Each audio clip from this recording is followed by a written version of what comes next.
बुद्धानुशासनम।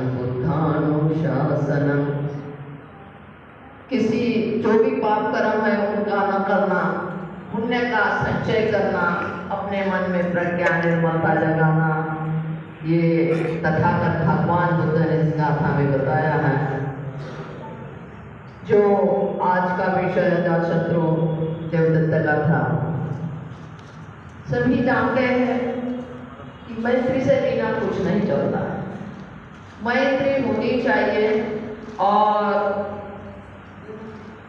जो पाप और दुष्ट विचार जिस प्रकार जलती हुई रुई हो, क्या लगी हुई चोट हो या कोई भी हो, उससे ज्यादा खतरनाक होता है दुष्ट विचार और पापी मन।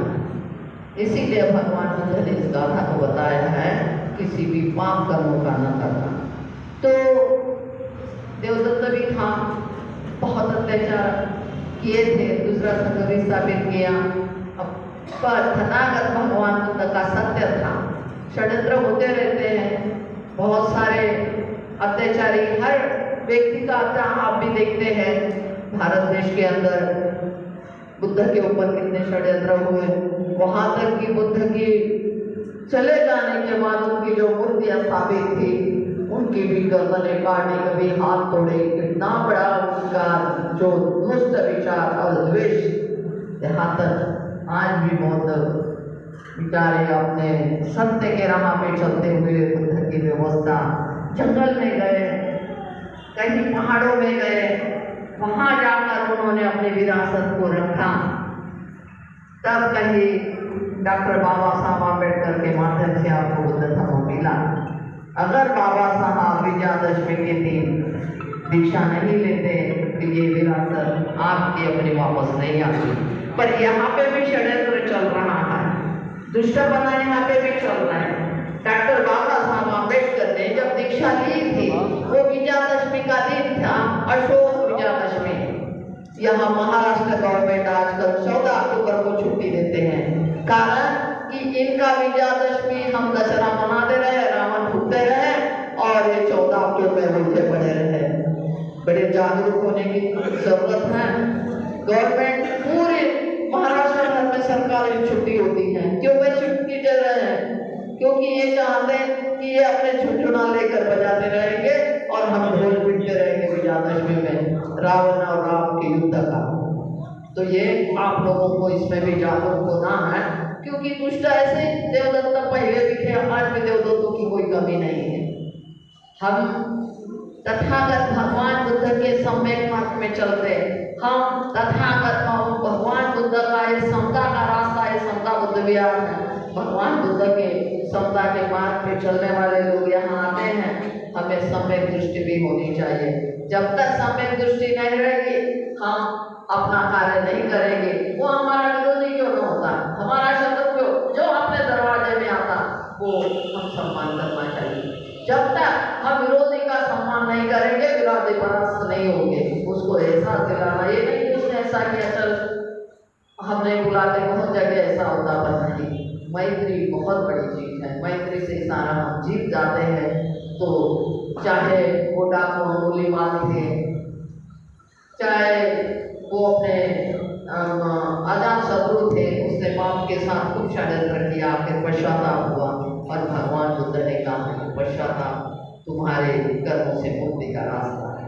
तो हमें अपने किए हुए कर्म को, जब अगर हमें एहसास किया, अगर हर इंसान गलती का पुतला है, गलती हर किसी से होती है, पर उसका महसूस करना भी जरूरी होता है। ये नहीं कि हम किसी कुछ गलती नहीं होता है, जाने अनजाने में कितनी गलतियां होती हैं।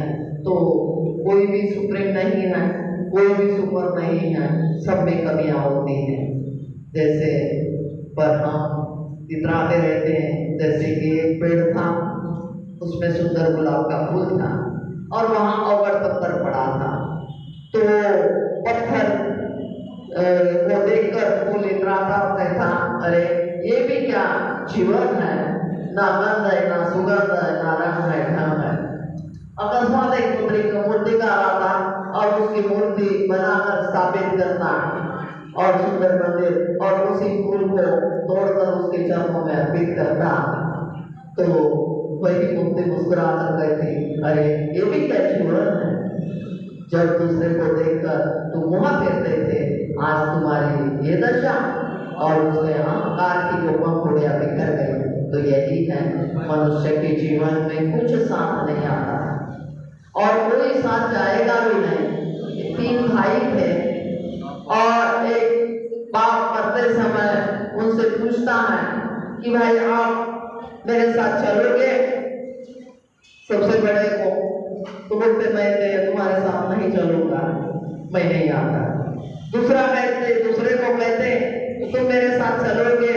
हाँ, आप मरने के बाद मैं आपका बड़ा अंतिम संस्कार अच्छा करूंगा, लोगों को भोजन दूंगा, स्वागत में बहुत दूर तक मैं और पूरे गांव वालों को भोजन दूंगा और बहुत ढोल बजा कर मैं आपका अर्थी स्मशान घाट में ले जाऊंगा।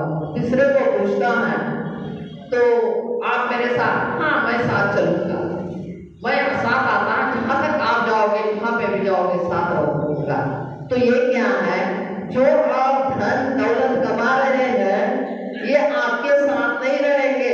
जो पहला व्यक्ति कह रहा है कि हम यहाँ ही रहेंगे, हम आपके साथ नहीं रहेंगे। दूसरा आपके साथी सहयोगी पुत्र जो भी आपके कहेंगे, अंतिम संस्कार तक जाएंगे, आपके श्रद्धांजलि में आएंगे, सब कुछ वो आपका अपना रहेगा वहां तक। पर जो आपका कर्म है, जो आपने पुण्य फल किया है, वो आपके अंतिम क्षण तक साथ रहेगा, आपकी मृत्यु के में भी साथ रहेगा। तो आप लोगों को समझना है कि जो हमारे अपने कर्म है, अच्छे कर्म होना चाहिए। कर्म प्रधान है, मनुष्य कर्म से ही बनता है। हर किसी का सम्मान करना अपना कर्तव्य बनता है। बड़े का आदर करना, पूजनीय की पूजा करना, ये हमारा कर्तव्य बनता है। और अभी कमेटी की भी बात आई है। कमेटी सभी से बनती है।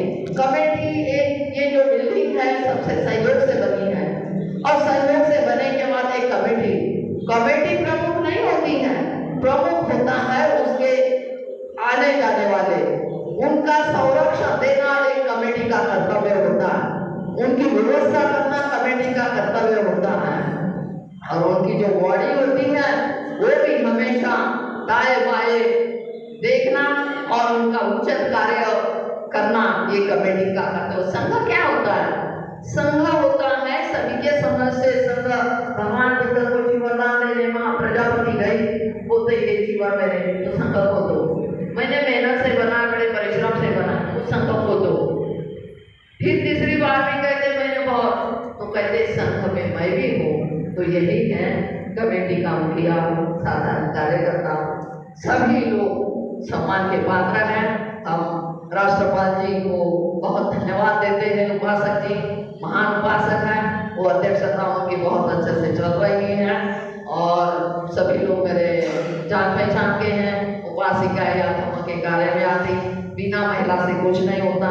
विशाखा थी, उन्होंने संघ को बहुत अच्छा चलाया। जो प्रसन्नजित राजा को भी प्रश्न पड़ा कि मैं ये कैसा चलाऊंगा, पर एक विशाखा सामने आई, राजन चिंता नहीं करना, संघ को मैं चलाऊंगी। और उसने जो अपने बुद्धि का विवेक का प्रयोग करते 10-10 भिक्षु एक मोहल्ले में गांव में बांट कर पूरा संघ उनका अपना व्यवस्था हो गई।